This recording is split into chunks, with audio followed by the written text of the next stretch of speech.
Saat ini media massa tidak hanya didominasi oleh media cetak dan media elektronik. Teknologi komunikasi juga semakin berkembang seiring berkembangnya manusia. Kemunculan teknologi yang lebih modern dapat membuat teknologi yang sudah ada perlahan juga akan semakin berkurang peminatnya. Seiring kemajuan teknologi yang semakin pesat, muncul sebuah media baru yang disebut internet. Peningkatan jumlah pengguna internet yang signifikan di Indonesia memberikan pengaruh besar terhadap eksistensi media saat ini. Oleh karena itu, untuk dapat terus eksis dalam dunia perindustrian, maka media juga harus mengikuti perkembangan zaman dan teknologi yang ada. Dan kini, konvergensi menjadi salah satu cara bagi media lama untuk menjaga eksistensi di tengah gencarnya perkembangan internet. Beragam informasi dapat diakses melalui internet yang kemudian dapat menjelaskan dirinya sebagai new media. Konvergensi media juga seringkali dikaitkan dengan media-media yang berkembang di era saat ini, terutama media yang berkaitan dengan perkembangan teknologi. Konvergensi media sendiri sebagai penggabungan media massa dengan teknologi digital yang muncul. Dengan kata lain, konvergensi media merupakan kombinasi berbagai jenis media yang sebelumnya hanya dianggap terpisah dan berbeda antara satu sama lain seperti media cetak, media televisi, media audio, atau radio, bahkan media sosial. Maka dalam bentuk konvergensi media, platform berbeda tersebut dapat bersatu membentuk media tunggal yang disebut new media. Contohnya seperti sekarang ini, komputer yang juga dapat difungsikan sebagai televisi, dan juga pada smartphone kita dapat mengakses semua jenis dan konten media, mulai dari telepon, mengirim SMS dan email, mengoperasikan kamera, mendengarkan musik, menonton televisi, bahkan mendengarkan radio.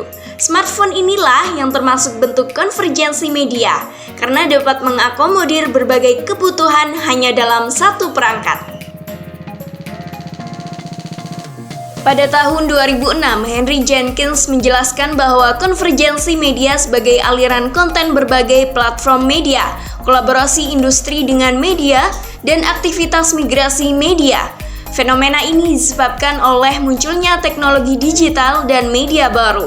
Henry juga menjelaskan bahwa konvergensi media juga berarti kemampuan media untuk mengirim berbagai bentuk konten kepada publik. Maka dari itu, seiring dengan berkembangnya zaman, pada siaran radio di stasiun pemancar radio juga harus segera mengupgrade platformnya agar tetap bertahan dalam mengikuti perkembangan konvergensi media yang ada. Dengan kemunculan radio internet yang penyebarannya melalui internet juga semakin banyak, terutama sejak pandemi COVID-19.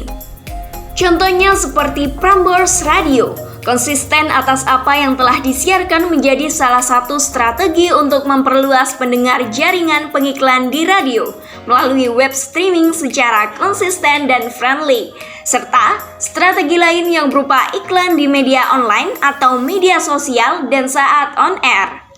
Prambors Radio juga merasa bahwa dengan adanya media online yang digunakan dapat membuat image makin kuat dan meluas. Kemudian untuk contoh lain seperti lembaga penyiaran publik RRI juga sudah melakukan konvergensi media dalam bentuk transformasi dengan membuat website yang dapat diakses pendengar melalui rri.co.id, aplikasi RRI Playgo, siaran podcast RRI dan melalui website RRI maupun aplikasi Spotify, serta dapat berinteraksi dengan pendengar melalui sosial media. Selain itu, konvergensi media menurut Terry Flow dalam An Introduction to New Media merupakan hasil gabungan 3 unsur new media yang sekaligus menjadi faktor pendukung terjadinya konvergensi media, yaitu pertama jaringan komunikasi, kedua teknologi informasi, dan ketiga konten media. Konvergensi media sangat erat terkait dengan perubahan industri seperti pada media informasi, perubahan dalam cara berkomunikasi, perubahan dalam media cetak, serta perubahan dalam penggunaan media digital.